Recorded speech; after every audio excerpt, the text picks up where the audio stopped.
Shri Mahaganapataye Namah Saraswatyai Namah Om Shri Gurubhyo Namah Paradevataye Namah Om Sri Ramachandraya Namah Sadguru Saishwaraye Namah Om Sairam Om Asahayasahayaya Namah. Now let us hear the chapters of Sri Sai Satcharita written by Hemat Pant, based on Sri Sai Satcharitam written in Malayalam by N.Somashekaran, translated by Sulini.V.Nair. Chapter 1, on Cholera and Grinding Wheat. Salutations to Sri Mahaganapati, the ocean of mercy. O Bhagavan, be pleased to remove all obstacles and bless me to successfully write the sacred tale of Sai. O compassionate one, you alone have come amongst us in the form of Bhagavan Sai. Please mercifully guide me to perfect peace. Devi Saraswati, who holds the Veena, please cast your merciful glance on me. O Mother, without your grace, how will I write Sai's story? Please bless that the sweetness of the story may be enjoyed by one and all through me. O Bhagavan Sai, write your story through me as Devi Saraswati herself for the good of devotees. O Saishwara, to us you are verily Brahma, Vishnu and Shiva, the boat that easily ferries us across the ocean of samsara. My prostrations to my tutelary deity Narayana Adinath. Prostrations also to my early ancestor Bharadwaja Maharishi, who established the Bharadwaja lineage in which I was born. Prostrations to the Brahmins, the earthly gods. My prostrations again and again to all the great rishis Yajnavalka, Bhrigu, Parashara, Narada, Vedavyasa, Sanaka, Sanandana, Sanatana, Sanatkumara, Sri Shuka, Shaunaka, Vishwamitra, Vashishta, Valmiki, Vamadeva, Jaimini, Vaishampayana, Navayogindra, among others.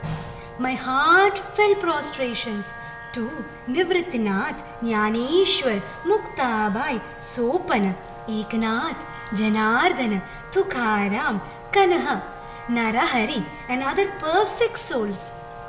My humble prostrations to all rishis who have taken birth here. May all Mahatmas and divine souls be pleased to bless me. My beloved grandfather Sadashiva, realizing the futility of worldly life, spent his last days at holy tirthas like Badri and Kedar. My prostrations at his feet. My prostrations to my father, who constantly wore a mala of Rudraksha beads and was ever devoted to Sri Parameshwara. Who may repay the debt to one's mother? My prostrations to my mother, who gave birth to me and left this world even as I was a child. The responsibility of my care fell on the shoulders of my virtuous aunt, my father's sister. She struggled hard to bring me up well. I prostrate at her feet. My brother was even willing to give his life for me. I salute him too. O virtuous readers, please read this Satcharita with the greatest Shraddha and Bhakti. My inspiration is the faith and devotion that awaken in your hearts. That is also Bhagavan's grace to me. I prostrate before each of you, partaking of this nectarine feast. I am no scholar, neither have I studied the Shastras or literature in depth. I am entirely unqualified to write this divine story, but it is the command of my revered Guru and I obey. This is a secret behind my bravado. O Sainath, Lord of Lords, my prostrations to you, the incarnation of Dattatreya, prostrations to my soul Savior, who imparted to me the knowledge that God alone is true and this world is unreal. My prostrations to all beings who are embodiments of pure consciousness. The darshan of Bhagavan Sai is blissful. In his presence, we forget hunger and thirst, and the miseries of worldly life cease to torment us. Looking into his eyes, we forget ourselves. Divine love flows from the depths of our hearts, and we gradually drown in the greatest bliss. The Shastras define bhakti in various ways. Veda Vyasa, the son of Parashara, says bhakti may be stoked through puja. Gargacharya advises that the mind may be stilled through singing Bhagavan's names. Sri Narada tells us to forget all else, surrendering everything at his feet. All these are valid paths, one better than the other. But easier than all of these is listening to Bhagavan's story. Certainly, the ocean of samsara can easily be traversed by listening to and contemplating the story of the Sadguru's life. It was the time of my life when I was most eager to listen to stories from the Sadguru's lives.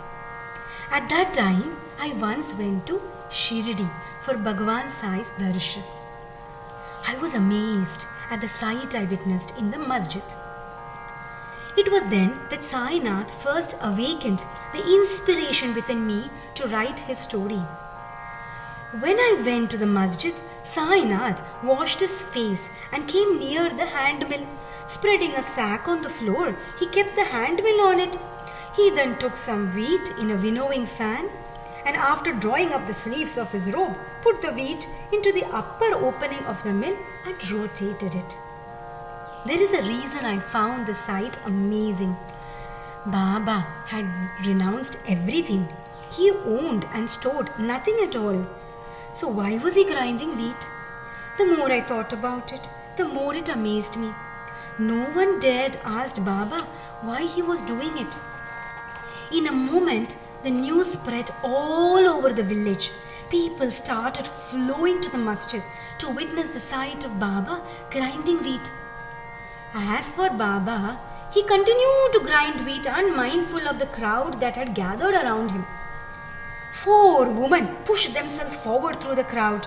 They were troubled seeing their beloved Sainath grinding wheat. The innocent woman forcefully wrestled the handmill from his hands and began grinding the wheat themselves. Baba submitted to their emotion and devotion and allowed them to do so. The woman thought thus, why does Baba need ground wheat? He who has no wife, no children, no house or no property. What need does he have of such a large quantity of wheat flour? No doubt, the compassionate one will distribute it amongst us. Even as these thoughts went through their mind, they kept singing Sai's glories. Sainath, pleased by their innocent devotion, smiled benignly. When they finished grinding, the women put away the mill and gathered the flour. They divided it into 4 portions and prepared to leave with their shares. At this, the smile on Baba's face vanished and he turned livid. What are you doing? Where are you taking this flour? Is this your father's property? Go quickly and throw the flour at the village borders. It was a stern instruction. The women were embarrassed and muttering among themselves obeyed his command. I was bewildered seeing all this and asked the villagers what this meant. Their reply was strange. The villagers told me that the village was quickly coming under the grip of cholera. Baba, through his divine resolve, had ground cholera itself rather than the wheat. That was why he had instructed the woman to throw the ground flour across the borders. Was this true? In any case, the fact was that from that day, cholera started to subside in the village of Shirdi. My curiosity grew. What was the connection between wheat grains and cholera? This was beyond any logic. I felt that this was a great wonder that the world should know about and that I should write about it. The very thought filled my heart with joy. I was greatly inspired to write about Baba's life, the Sai SATCHARITAM. Due to Baba's grace, this work was accomplished. I surrender myself at the feet of Sainath, the fountainhead of glory and auspiciousness. In the next chapter, we will see why this book was written and for whom. I will also tell you about Hemat Pant, the one who wrote Baba's life story. A blessing equally for the reader and listener. Offer your prostrations at the feet of Bhagavan Sai. May all worlds enjoy peace. End of chapter 1. Om Asahayasahayaya namah.